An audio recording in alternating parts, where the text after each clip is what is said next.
बात हम आपसे डिस्कस कर रहे हैं, समझिएगा मेरी बात को। ठीक है, कि पेपर में अभी आपका क्या करना चाहिए, क्या मॉक टेस्ट लगाना चाहिए, मॉक टेस्ट लगाना चाहिए तो कितना मॉक टेस्ट लगाना चाहिए।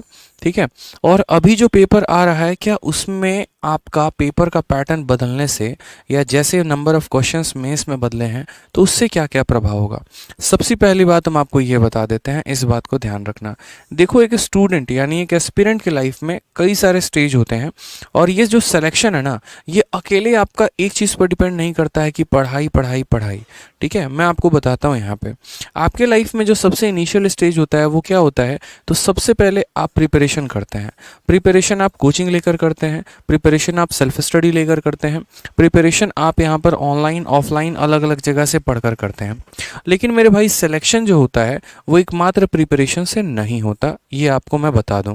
आप मुझसे क्या, आप किसी भी टॉपर से पढ़ेंगे जिसने बहुत अच्छा स्कोर किया होगा, ठीक है, तो आप उनसे भी एक बात पूछेंगे कि भैया आपका सिलेक्शन कैसे हुआ, क्या हुआ। हमेशा एक बात आपको मिलेगी ज़रूर कि प्रिपरेशन से कई गुना ज़्यादा हमने प्रैक्टिस पर काम किया। प्रैक्टिस क्यों करते हैं, आप इस बात को समझिए। आप यहाँ पर मेरे भाई वनडे कॉम्पिटिटिव एग्जाम दे रहे हैं, आप यूपीएससी की तैयारी नहीं कर रहे हैं जहाँ पर आपको रिटन का पेपर देना है। और इस वनडे कॉम्पिटिटिव एग्जाम में क्या होता है, सारे के सारे क्वेश्चंस आपके ऑब्जेक्टिव होते हैं। ठीक है, जहाँ पर सवालों की संख्या कई ज़्यादा होते हैं और आपके पास समय जो होता है वो काफ़ी ज़्यादा कम मिलता है। तो आपको ऐसे समय में जहाँ पर क्वेश्चन ज़्यादा हैं और आपके पास टाइम कम है, तो ऐसे जगह पे कंपटीशन को बीट करने के लिए आपकी जो स्पीड होनी चाहिए ना, वो कई गुना ज़्यादा होनी चाहिए।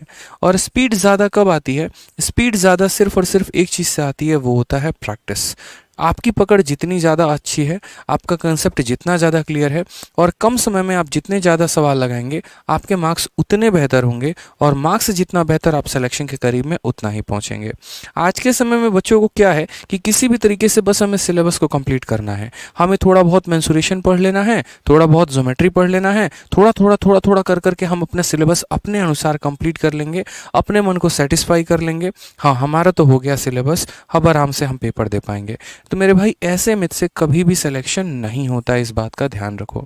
आज वक्त है, अगर हम बात करते हैं तो अभी जैसे अक्टूबर का महीना है, अक्टूबर से नवंबर, नवंबर से दिसंबर, 2 महीने हैं आपके पास सीजल के प्री को लेकर। ठीक है, जैसा कि आपको पता है कि इस बार का जो पेपर है वो आपका पेपर क्वालिफाइंग होने वाला है। ठीक है, अब अगर हम बात करते हैं यहाँ पर कि इस बार के पेपर को आपको क्या करना है, क्वालिफाई करना है। अब पेपर को क्वालिफाई करना है तो इसका मतलब क्या होगा, क्या आपके लिए नंबर मायने नहीं रखेंगे, क्या ऐसा होगा कि बस आपको इतना ही पढ़ना है कि आप पेपर को क्वालिफाई कर पाएं, तो ऐसा नहीं है।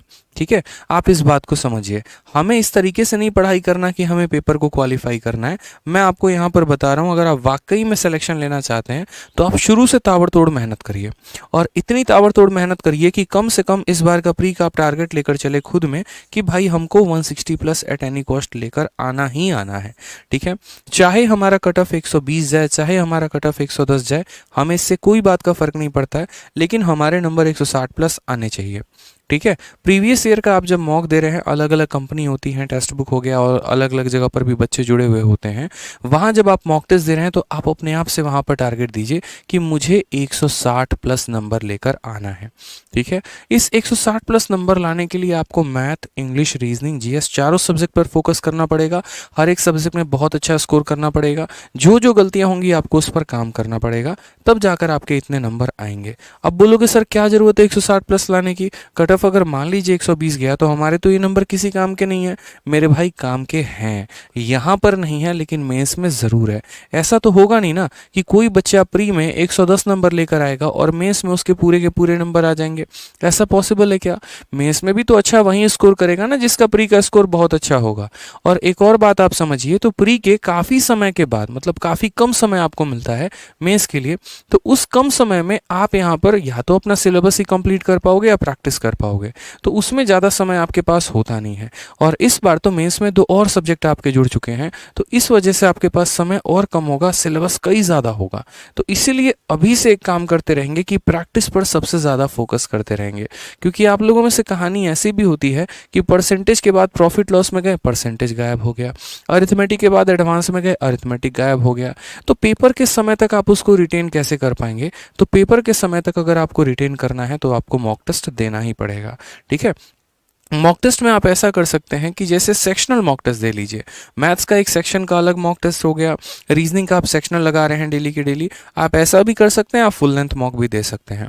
आपका जो स्टडी का रूटीन होना चाहिए ना, वो आपका डेली कम से कम एक मॉक तो आपका इंक्लूड होना ही चाहिए रूटीन में आज के समय में।